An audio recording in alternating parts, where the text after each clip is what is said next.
give us a sense of how well you think we create cities, how successfully we do the stuff that you talk about in the book. So just for example, comfort and discomfort, they're two themes that come and go. Yeah. Do you think we by and large get it right? I think so. I think that there's the empirical evidence is if the cities didn't work by and large, we wouldn't gather together in cities. And so I think that I think the reality is that it works more often than it doesn't. But there's definitely things to improve, and there's definitely like different agendas that as we progress as a society, we have to think about. So like, I grew up in the 90s. New York was a very different place than it is today. Like New York was a place that felt, well, 80s and 90s, it felt dangerous. It was way different than it is today. Now it feels like a lot of it feels like a mall that's outside, like it just feels like a shopping district. And so, people would say that, New York has ascended to this point where it has less crime and it has the homicide rate is down, tremendously than it was in the 80s and 90s. And those are all great successes. The cost of it is that it's not very equitable city anymore. It's very hard to live there. It's very expensive to live there. And so that's where cities fail us, like they can sometimes be successful for one constituency and completely fail another. And it just is worth, like, the thing about it is like nothing is built and done. That's the main thing. It always has to be redone and reinvented and reflect our values at every moment and be examined for what it's doing. And we have to be able to tell those stories of the people that it's not serving so that we can reassess these things. And so the people, Roman, reflect the architecture in a city or in a neighborhood, or that the architecture reflects the people, or is it a symbiotic relationship? I think, just for example, I don't know whether you have this in the States, but the betting shops we have here, it's an old truism that once the betting shop has got at the end of the road, you know that the demographic has changed. And to use a crude word that I don't identify with, the street or the neighborhood has become gentrified. Yeah, I mean, there's totally analogs for that in the US. I mean, so like, usually places get abandoned, or we're seeing this a little bit now. It'll be interesting to see. So like cities, there's a lot of people leaving, like San Francisco, for example, because nobody has to work in an office, or nobody can work in an office. So they're spreading out, they're going to cheaper places. And then there'll be these abandoned places that'll be a little bit cheaper. And this happened in New York in the 1970s. And then what usually happens is poor artists move in, they make it interesting for people. Then, like yuppies follow because now there's a cafe they can go to. And then it just changes. And so what the two things that happen is that somebody, I think we've all witnessed one of like someone developing an area from the top down, like with architecture and like capitalism in mind, and they try to make something new and sleek and cool, and it just doesn't work, but when it comes from the ground up, and if the architecture has really good bones and there's like things there to build onto, and beautiful things that we can live in, like the sort of industrial factory parts of Soho, or in Pittsburgh. Pittsburgh has a sort of managed to survive the complete collapse of the steel industry because Carnegie, who was like the richest person of the Gilded Age, in US, built so much of the arts and city infrastructure that it survived during a period of booms and busts for the city. And so like people could fill in the old bones of that city, the old institutions could still function. And so it survived and was vibrant in lots of different ways. So I think we see like when from both sides, I think largely, the people make the neighborhood what it is more than anything else. And when a developer comes in and tries to do something special with it or has some designs for it, usually it doesn't work as well. But that combination of where they meet each other, that works incredibly. You can watch whole neighborhoods change dramatically in a short amount of time. So, and there is very, as we've discussed a little bit already, premeditated, deliberate change.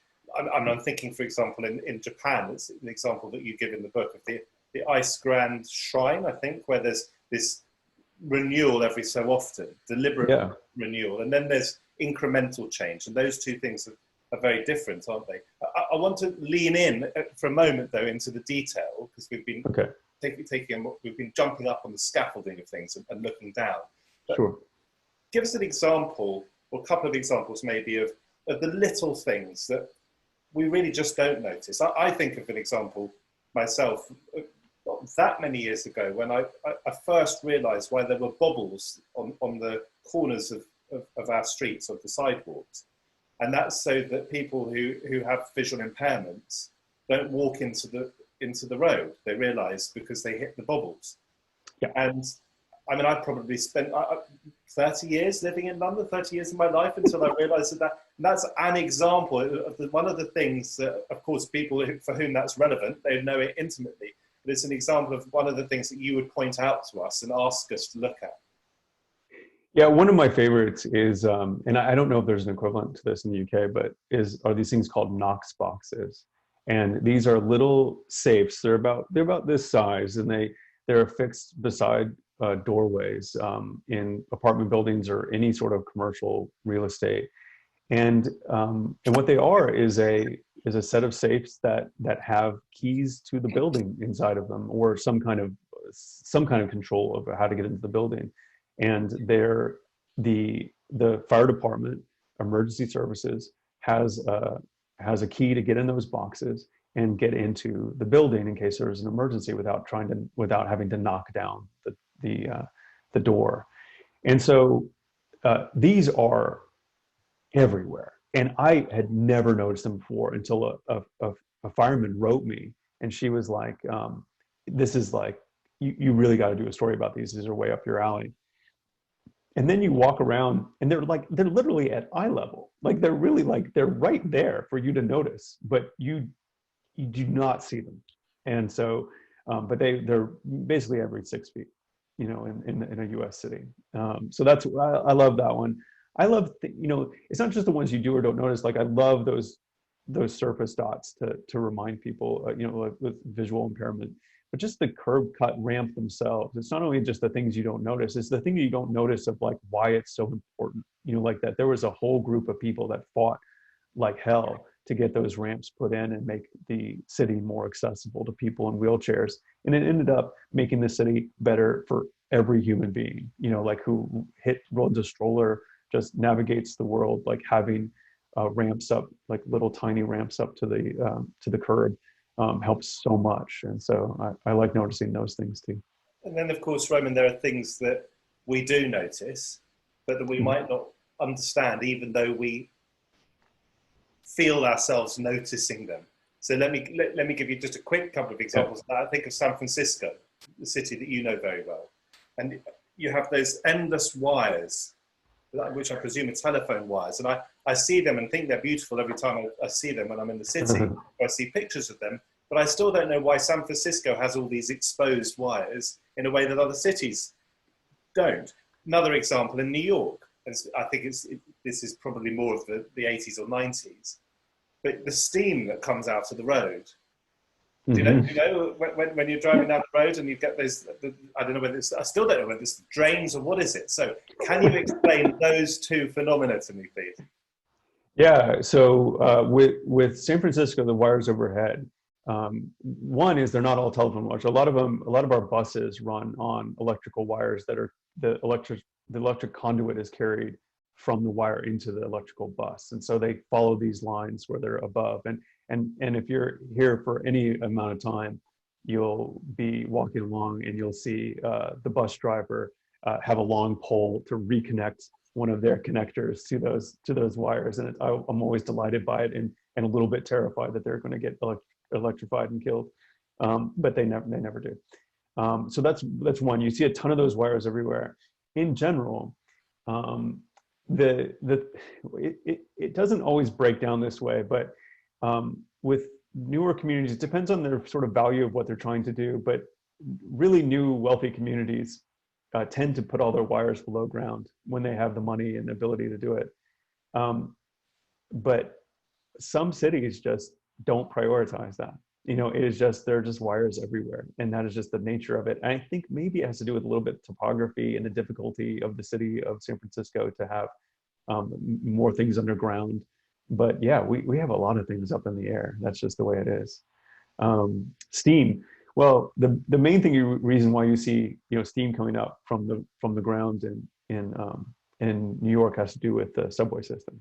So, and there have to be vents for them because and there's some vents that are like that you see just through grates like that, but some of them are huge grates that are just holes in the ground that are actually camouflaged by whole fake facades. So they'll put there's one in Brooklyn that there's a building that is a little bit curious. You can't figure out what's wrong with it. There's something wrong with it because the windows are kind of blackened, but it turns out that home is really only about a foot thick, and it's just a facade, and behind it is just this open scaffolding for just exhaust to come out of the subway, and it's just there to make sure that the subway is fresh. It's the little things, isn't it, that can really give either a city as a whole, if they repeat themselves, an atmosphere and an identity, or a particular street. You spoke earlier about the space under our feet is sometimes being wasted. I'm thinking of a part of London in South London near Herne Hill, perhaps in Herne Hill, where suddenly you get a rainbow crossing. Yeah. I don't know whether that was guerrilla or that was instituted by the council, but whether it was top down or bottom up, it immediately lends a character to the space. I love that. So the oldest Chinatown on the West Coast is in Oakland, California. We're right 2 blocks away from my office, and there's a scramble walk, which means you can go diagonal in addition to at the corners, and it is so beautiful and striking. It's probably one of my favorite places in Oakland. It's just a bit of paint, but it makes everything more delightful. That it's intentional, that it guides you, because there's not a lot of scramble walks in the city. So you kind of need it to give you permission to walk diagonally across the street. And it sets you in Chinatown like nothing else. And it's a beautiful thing. And what I love, one of the things I love about it is because it is so simple, because a rainbow crossing is a very simple thing to do. The fact that you could conceive of it as being something that is not the municipalities, it wasn't their action that did it, is in and of itself kind of magical. And I really wish more and more things like that would happen and not be considered wasteful or because I don't think they are. I think they're really, really important to a city. There's so many little gems in the book. And I think part of the joy of it is understanding the history of a fact or a feature or a change. And one change that you mentioned, I had to write this word down because it's such a brilliant word. And I immediately texted it to my Swedish friend. And her response was just as immediate. It was 1967. And that's because that was the year in which the Swedes changed the side of the road on which they drove. So the word is Högert trafikomläggningen. Yep, that's it. I mean, it's one of the longest words I've ever seen. It took me a long. I did the audiobook, and I had to sit and practice that over and over and over again. And I don't think I could do it anymore. But thankfully, even there, they call it Hday, which is the day that Sweden decided to switch to driving on the right side of the road. And it was a thing that they were deeply concerned about. The populace did not want it at all. Like when they put it up on a referendum, I think it lost by 80%. And then the government was like, well, we're going to do it anyway, and then they did. And the main concern was like their neighboring countries were already driving on the right side of the road. And it was difficult for trade. It was difficult, to go to Norway, like it was difficult for a lot of reasons. And, but when they did, because people were so nervous about it, the traffic incidents went down tremendously because everyone was on edge because they were driving in a sort of foreign way to them for a little while.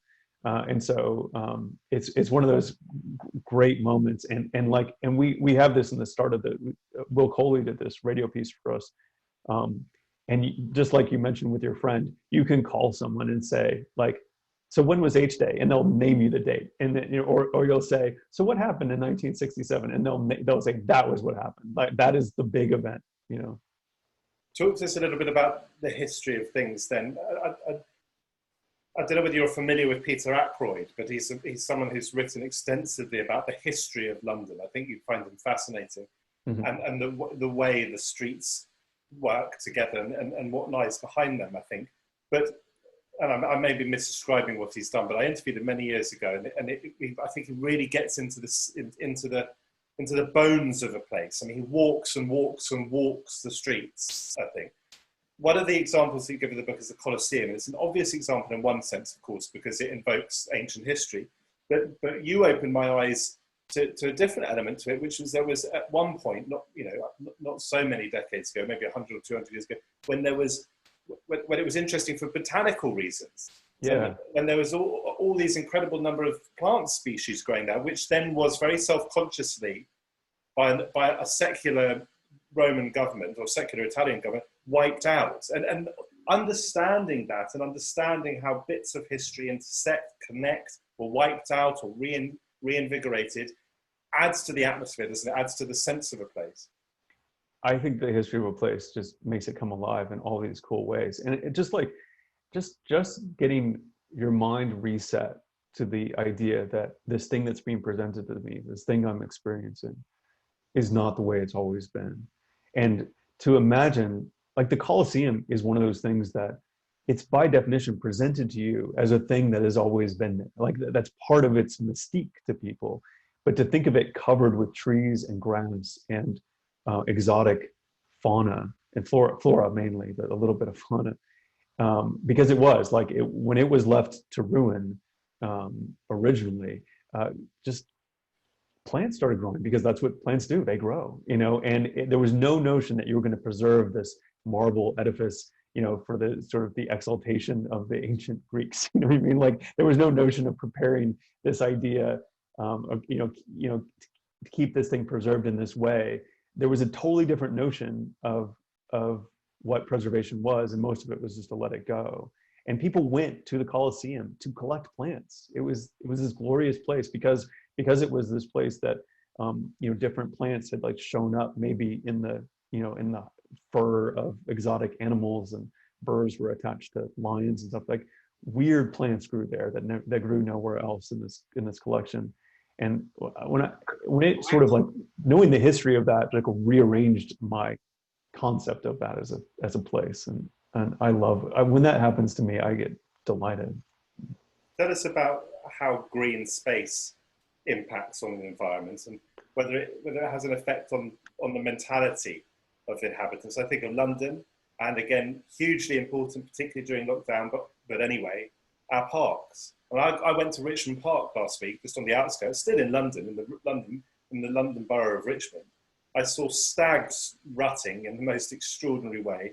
I saw Dartford warblers, I saw birds of prey, there's water, the leaves are beginning to turn. Incredibly beautiful, right there in a city, and that's got to have an influence, hasn't it? Oh, for sure. I mean, it's like, it's so fundamental, it's hard to even like talk about it as anything but something that we just need so desperately. That but not all cities have that. I mean, there are plenty of cities look at New York. You've got some wonderful squares in New York, and of course you've got Central Park, but you haven't got the preponderance of green space that we have here.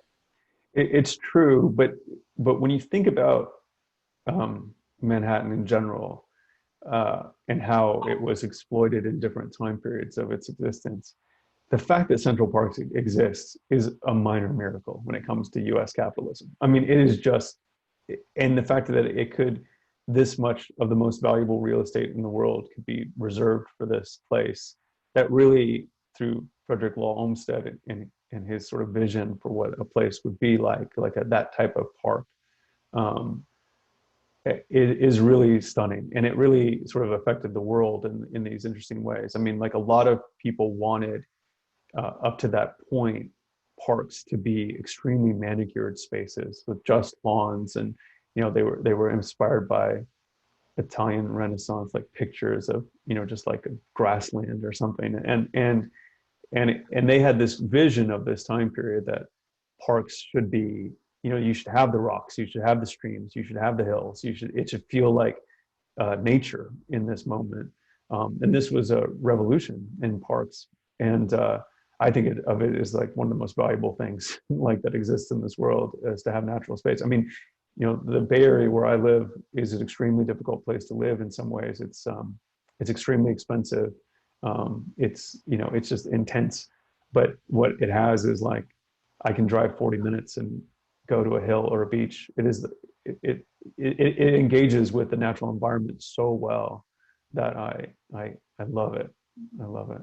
Sometimes something that is vitally important to how a city operates, functions, and maybe even thinks about itself is secret space or hidden space.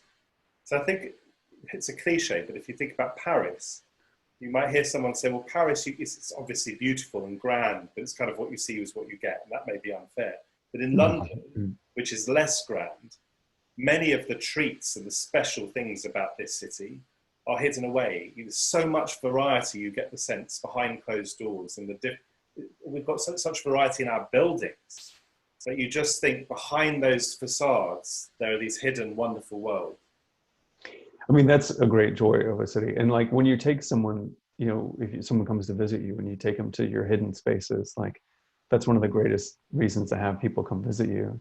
Around here, we have these things that people often call secret staircases. They're not really all that secret, but they're, because there are so many hills, they used to have a lot of staircases between streets to connect people to what used to be trolley lines that don't exist anymore. And they're public space that often seem like they run through someone's lawn, even though it continues to be public. And a secret staircase walk around the East Bay is one of my favorite things to do, because you feel like you're trespassing and it feels like you don't belong, but you totally do. And I'm a firm believer in rights unused are rights that are lost. And so when you have the ability to go to a public space, and use it to its fullest extent, you should absolutely do it,